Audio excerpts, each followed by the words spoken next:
Selamat pagi, Bu Laila. Selamat pagi, Pak. Bagaimana kabar Ibu hari ini?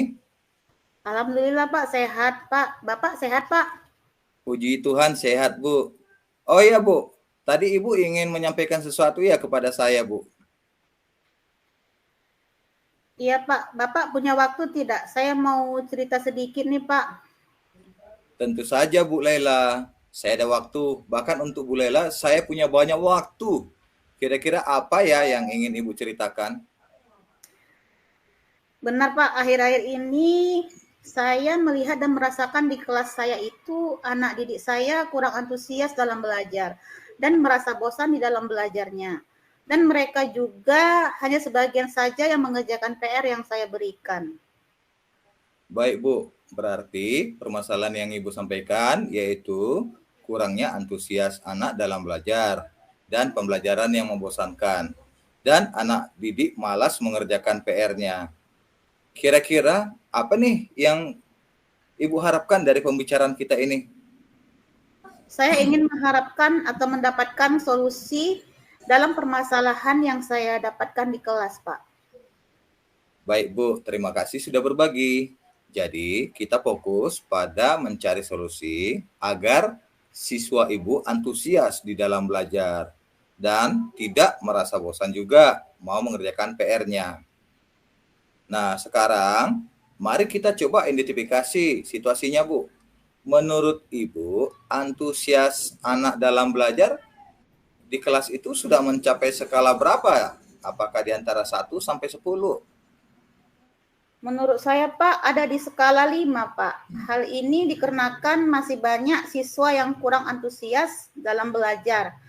Masih sebagian saja yang mengerjakan tugas di rumah, dan ini sangat mempengaruhi proses belajar anak. Saya berharap sih sebenarnya setelah berbicara dengan Bapak, skala antusias belajar anak-anak siswa saya meningkat menjadi 10.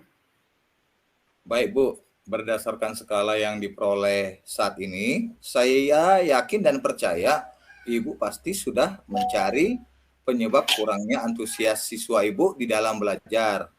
Menurut Ibu, faktor apa saja yang menyebabkan siswa Ibu kurang antusias dalam belajar dan malas mengerjakan tugasnya di rumah? Benar, Pak. Kalau saya perhatikan, Pak, dan saya ingat-ingat kembali yang menyebabkan murid kurang berminat itu, Pak, mungkin faktornya dari saya, Pak. Karena saya kalau mengajar itu, Pak, mungkin monoton dan sedikit membosankan bagi murid. Dan saya kurang memberikan kesempatan kepada murid saya untuk berbicara dan bertanya dan juga mengeluarkan pendapat. Dan sayalah yang menjadi modelnya di sekolah saya. Oh, begitu ya Bu Laila. Ibu sudah mengetahui mengapa murid Ibu kurang antusias dalam belajar. Kira-kira apa saja sih yang membuat murid Ibu antusias dalam pembelajaran Ibu? Menurut saya, Pak, yaitu pembelajaran yang menyenangkan dan tidak membosankan, Pak. Bagus, Bu. Kalau seperti itu, saya setuju dengan pendapat Ibu. Kira-kira apa saja yang bisa dilakukan menurut Ibu agar pembelajaran itu mengasihkan dan tidak membosankan, Bu?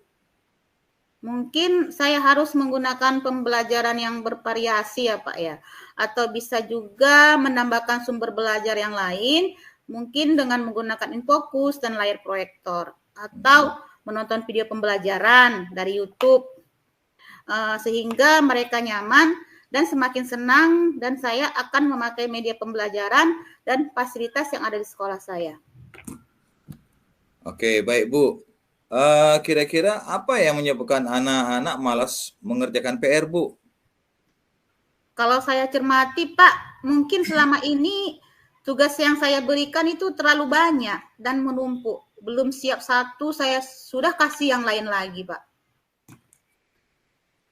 Oke, kira-kira Bu, rencana apa yang bisa Ibu lakukan untuk menyelesaikan masalah ini, Bu?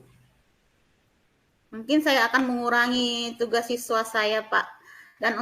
Dan membuat mode pembelajaran yang bervariasi, misalnya mengerjakan tugas dengan menggunakan Chromebook yang ada di sekolah saya dan menggunakan aplikasi puisi, Pak.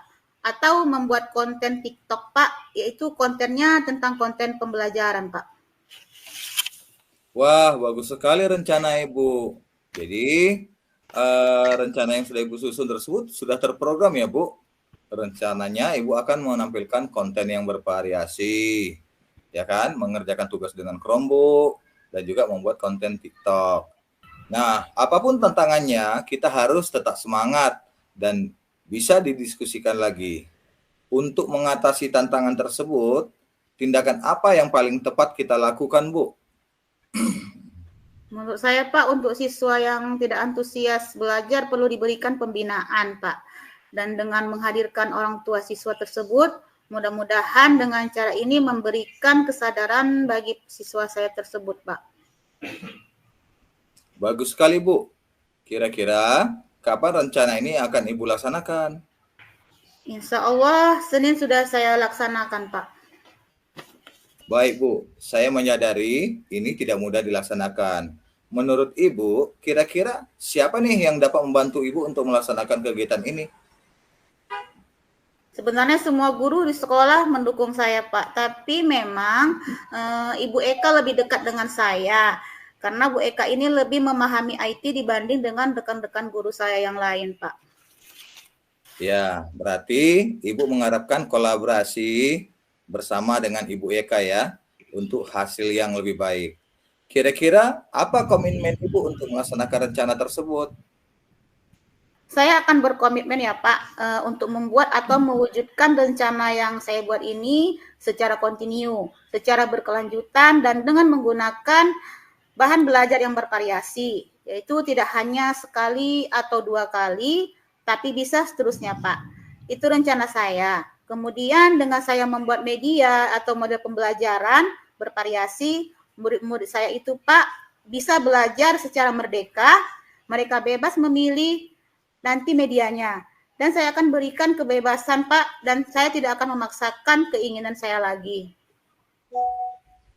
Bagus sekali komitmen yang Ibu Lela sampaikan dalam hal membuat model pembelajaran yang menyenangkan dan tidak membosankan. Benar begitu kan, Bu? Benar Pak. Baik, Bu. Semoga rencana Ibu ini berhasil ya. Semangat ya, Bu.